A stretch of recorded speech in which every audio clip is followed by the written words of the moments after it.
नमस्ते दोस्तों। आज हम बात करेंगे अमेरिका की टैक्सी में फंसी भारतीय बहू। शादी के बाद पहली बार अमेरिका जाने का सपना नेहा ने बचपन से अपनी आंखों में सजो कर रखा था। गुजरात के अहमदाबाद में पली बड़ी नेहा जब अपने पति आदित्य के साथ इंदिरा गांधी अंतर्राष्ट्रीय हवाई अड्डे से न्यूयॉर्क जाने वाली लंबी उड़ान में बैठी, तब उसके दिल में उत्साह, घबराहट और नई जिंदगी की अनगिनत उम्मीदें एक साथ उमड़ रही थी। विमान बादलों को चीरता हुआ हजारों किलोमीटर की यात्रा तय कर रहा था और खिड़की से झांकती नेहा नीचे फैले सफेद बादलों को देख बार बार यही सोच रही थी कि कुछ ही घंटों में वह उस देश की धरती पर होगी जिसे उसने केवल फिल्मों, समाचारों और इंटरनेट पर देखा था। लगभग 16 घंटे की थकाऊ यात्रा के बाद जब विमान ने न्यूयॉर्क के विशाल अंतर्राष्ट्रीय हवाई उड़ान पर उतरना शुरू किया, तब नीचे चमकती गगनचुंबी इमारतों की रोशनी, चौड़ी सड़कों पर दौड़ती कारों की कतारें और दूर दिखाई देती जगमगाती लाइन देखकर उसकी धड़कनें तेज हो गई। इमिग्रेशन की लंबी प्रक्रिया पूरी करने के बाद दोनों पति पत्नी भारी सूटकेस लेकर बाहर निकले तो ठंडी हवा का तेज झोंका उनके चेहरे पर टकराया। चारों तरफ अलग अलग देश के लोग, अंग्रेजी की तेजी आवाज़ें, डिजिटल डिस्प्ले बोर्ड, पीली टैक्सियों की लंबी लाइनें और पुलिस की लगातार गश्त देखकर उन्हें पहली बार सचमुच एहसास हुआ कि वे अब अमेरिका में है। आदित्य को अपने ऑफिस की ओर से भेज गए दस्तावेजों के अनुसार शहर के एक अपार्टमेंट में पहुंचना था, जहां अगले दिन से उसकी नई नौकरी शुरू होने वाली थी। उसने मोबाइल निकाला, लेकिन अंतर्राष्ट्रीय सिम पूरी तरह सक्रिय नहीं हुई थी। इंटरनेट बार बार बंद हो रहा था और जिस व्यक्ति को उन्हें लेने आना था उसका फोन भी नहीं लग रहा था।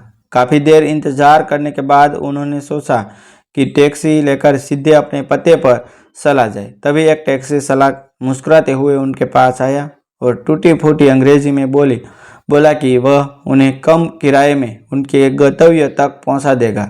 उसके चेहरे पर हल्की दाढ़ी थी, आंखों में अजीब सी बेचैनी और लहज में भारतीय साफ झलक रहा था। आदित्य ने राहत की सांस ली कि कम से कम कोई भारतीय मूल का व्यक्ति मिल गया। दोनों टैक्सी में बैठ गए। शुरुआती कुछ मिनट तक सब सामान्य रहा। शहर की चौड़ी सड़कें, दोनों ओर जगमगाते पुल, ऊंची ऊंची इमारतें, इलेक्ट्रॉनिक साइन बोर्ड, पुलिस की गाड़ियों और तेज रफ्तार ट्रैफिक देखकर नेहा रोमांचित हो रही थी। लेकिन लगभग 20 मिनट बाद उसे महसूस हुआ कि टैक्सी उन रास्तों से हट चुकी है जहां ट्रैफिक अधिक था। अब सड़कों के सुनसान होती जा रही थी। बड़े बड़े वेयरहाउस, बंद फैक्ट्रियां, कम रोशनी वाले इलाके और वीरान पार्किंग लॉट दिखाई देने लगे। आदित्य ने ड्राइवर से पूछा कि क्या वह सही रास्ते पर जा रहे हैं, तो उसने तुरंत जवाब दिया कि मुख्य हाईवे पर बहुत बड़ा एक्सीडेंट हुआ है, इसलिए वह शॉर्टकट ले रहा है। उसकी बात सुनकर दोनों कुछ शांत हुए, लेकिन नेहा की नज़र बार बार टैक्सी के डिजिटल मैप पर जा रही थी जो बंद था। उसने धीरे से अपने पति से कहा कि कुछ गड़बड़ लग रही है। आदित्य ने मोबाइल में लोकेशन खोलने की कोशिश की, लेकिन नेटवर्क बहुत कमज़ोर था। कुछ मिनट बाद टैक्सी एक लगभग सुनसान औद्योगिक इलाके में पहुंच गई, जहां दूर दूर तक कोई पैदल चलता इंसान भी दिखाई नहीं दे रहा था। अचानक ड्राइवर ने टैक्सी की गति धीमी कर दी और एक खाली पार्किंग क्षेत्र के पास गाड़ी रोक दी। उसने रियर व्यू मिरर में दोनों की तरफ देखा और उसका चेहरा अचानक बदल गया। अब उसकी मुस्कान गायब थी। उसने धीमी लेकिन सख्त आवाज़ में कहा, अगर तुम दोनों सही सलामत रहना चाहते हो तो जितने भी डॉलर, सोना, गहने और कीमती सामान है अब मेरे हवाले कर दो। सिलाने की कोशिश मत करना, यहाँ कोई तुम्हारी मदद के लिए नहीं आएगा। पुलिस भी आने में बहुत देर लगाएगी। यह सुनते ही आदित्य के चेहरे का रंग उड़ गया। नेहा के हाथ कांपने लगे, लेकिन अगले ही पल उसने खुद को संभाला। उसने टैक्सी चालक की आंखों में सीधा देखा। तभी ड्राइवर ने हिंदी में कहा जल्दी करो, समय बर्बाद मत करो। यह सुनते ही नेहा को यकीन हो गया कि वह भारतीय है।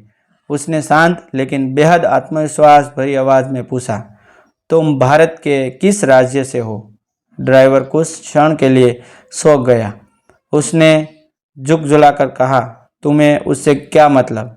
जो कहा है वही करो। नेहा ने बिना घबराए उसकी आंखों में देखते हुए कहा, मतलब बहुत है, क्योंकि तुम्हारी हिंदी और लहजा बता रही है कि तुम भारत से हो, और शायद यह नहीं जानते कि जिसे तुम डरा रहे हो वह इस शहर से बिल्कुल अनजान नहीं है।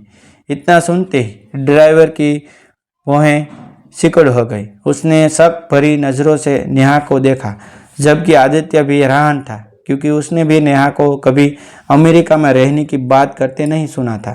टैक्सी के अंदर कुछ सेकंड के लिए ऐसी खामोशी छा गई जिसमें केवल इंजन की धीमी आवाज़ सुनाई दे रही थी, और उसी खामोशी के बीच नेहा ने गहरी सांस लेकर बेहद दृढ़ स्वर में कहा, ध्यान से सुनो, मैं इस शहर में पूरे 10 साल रह चुकी हूँ, और अगर मैंने अभी एक फ़ोन पर कर दिया तो 5 मिनट के अंदर तुम्हारा बस कर निकलना नामुमकिन हो जाएगा।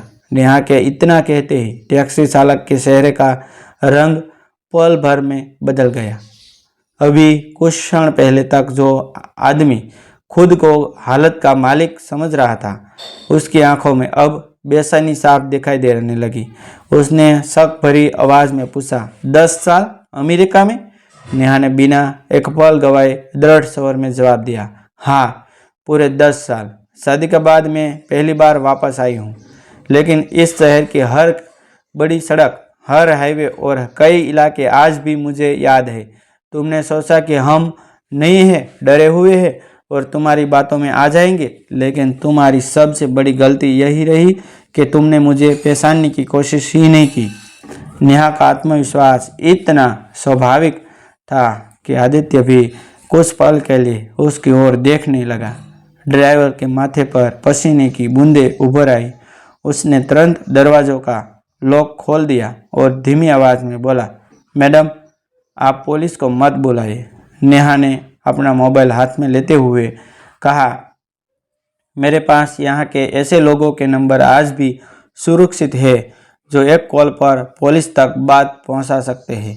टैक्सी का नंबर, तुम्हारा चेहरा और यह जगह सब रिकॉर्ड हो चुका है। अगर मैंने अभी कॉल कर दिया तो तुम्हें सिर्फ चोरी या लूट की कोशिश में नहीं, बल्कि पर्यटकों को धमकाने के आरोप में भी गिरफ्तार किया जाएगा, और अमेरिका के कानून ऐसे मामलों में बिल्कुल नरमी नहीं बरताते। यह सुनते ही ड्राइवर की हिम्मत पूरी तरह टूट गई।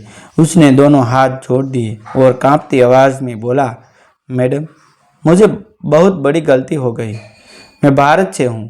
कई साल पहले बेहतर जिंदगी के सपने लेकर यहाँ आया था। शुरुआत में सब ठीक था, लेकिन नौकरी चली गई, कर्ज बढ़ता गया, गलत लोगों की संगत मिल गई, और धीरे धीरे मैं इस रास्ते पर आ गया। मैं जानता हूँ कि जो कर रहा हूँ वह गलत है, लेकिन आज तक किसी ने इस तरह मेरी आंखों में देखकर बात नहीं की। मुझे माफ़ कर दीजिए। मैं कसम खाता हूँ कि आज के बाद कभी किसी यात्री के साथ ऐसा नहीं करूँगा। उसकी आवाज़ में डर के साथ पछतावा भी साफ झलक रहा था। आदित्य अब तक चुप रहा था, लेकिन उसने पहली बार कहा, अगर सचमुच अपनी जिंदगी बदलना चाहते हो तो अभी हमें हमारे पते पर सुरक्षित छोड़ दो। ड्राइवर ने बिना एक शब्द कहे तुरंत टैक्सी स्टार्ट की, गाड़ी वापस मुख्य सड़क की ओर मोड़ दी और कुछ ही मिनटों में फिर से शहर की जगमगती सड़कों पर लौट आया। रास्ते पर वह बार बार शीशे में देखकर माफ़ी मांगता रहा। इस बार उसकी आंखों में अपराध नहीं बल्कि शर्म थी। ऊंची ऊंची इमारतों की रोशनी, चमकते पुल, तेज रफ्तार ट्रैफिक और रात में जगमगता न्यूयॉर्क से फिर से वैसा ही दिखाई देने लगा जैसा कुछ देर पहले था। लेकिन अब इस सफ़र ने दोनों पति पत्नी को जिंदगी का एक ऐसा अनुभव दे दिया था जिसे वे कभी भूल नहीं सकते थे। लगभग आधे घंटे बाद टैक्सी उनके अपार्टमेंट में के सामने जाकर रुकी। ड्राइवर तुरंत नीचे उतरा, उनके सूटकेस निकाले और सिर झुकाकर बोला, मैडम, आज आपने मुझे जेल जाने से ही नहीं बचाया, बल्कि शायद पूरी जिंदगी बर्बाद होने से भी बचा लिया। अगर आप चाहती तो मैं आज सलाखों के पीछे होता। मैं वादा करता हूँ कि आज के बाद ईमानदारी से मेहनत करूँगा। नेहा ने शांत स्वर में कहा, हर इंसान से गलती हो सकती है, लेकिन उसे दोहराना सबसे बड़ा अपराध होता है। अगर सच में बदलना चाहते हो तो आज की रात को अपनी नई शुरुआत बना लो। ड्राइवर की आंखों से आंसू बह निकले। उसने दोनों को धन्यवाद कहा और बिना किराया किए वह से चला गया। अपार्टमेंट की खिड़की से बाहर देखते हुए नेहा ने गहरी सांस ली। आदित्य ने मुस्कुराते पूछा, एक बात बताओ, तुमने कहा कि तुम यहाँ 10 साल रही हो, लेकिन तुमने मुझे कभी बताया क्यों नहीं? नेहा हल्का सा मुस्कुराई और बोली, क्योंकि वह सच नहीं था। मैं अमेरिका में कभी नहीं रही। मैंने सिर्फ उसके चेहरे का डर पढ़ लिया था। अगर उस समय में भी घबरा जाती तो शायद हम मुश्किल में पड़ जाते। लेकिन कभी कभी मुश्किल हालत से निकलने के लिए ताकत शरीर की नहीं, दिमाग और आत्मविश्वास की होती है। ये सुनते ही आदित्य कुछ पल तक उसे देखता रह गया। उसे समझ आ गया कि उस रात उनकी जान किसी हथियार ने नहीं, बल्कि एक महिला की सूझबूझ, साहस, स्वयं और सही समय पर बोले गए आत्मविश्वास भरे शब्दों ने बचाई थी। उस घटना के बाद दोनों ने अमेरिका में अपनी नई जिंदगी शुरू की, लेकिन जब भी वे किसी नई भारतीय परिवार से मिलते तो उन्हें एक बात जरूर बताते कि विदेश कितना भी आधुनिक क्यों न हो, अनजान जगह पर हमेशा सतर्क रहना चाहिए। टैक्सी में बैठने से पहले उसकी जानकारी अवश्य जांचनी चाहिए और किसी भी कठिन परिस्थितियों में घबराने के बजाय धैर्य और समझदारी से लिया गया एक सही निर्णय पूरी जिंदगी बदल सकता है। डिस्क्लेमर, यह कहानी केवल मनोरंजन और प्रेरणा के उद्देश्य से लिखी गई एक काल्पनिक रचना है। इसका किसी वास्तविक व्यक्ति, घटना, स्थान या संस्था से कोई संबंध नहीं है। यदि कोई समानता प्रतीत होती है तो वह मात्र सहयोग है। थैंक यू दोस्तों, फिर मिलते हैं एक नई वीडियो के साथ, एक नई स्टोरी।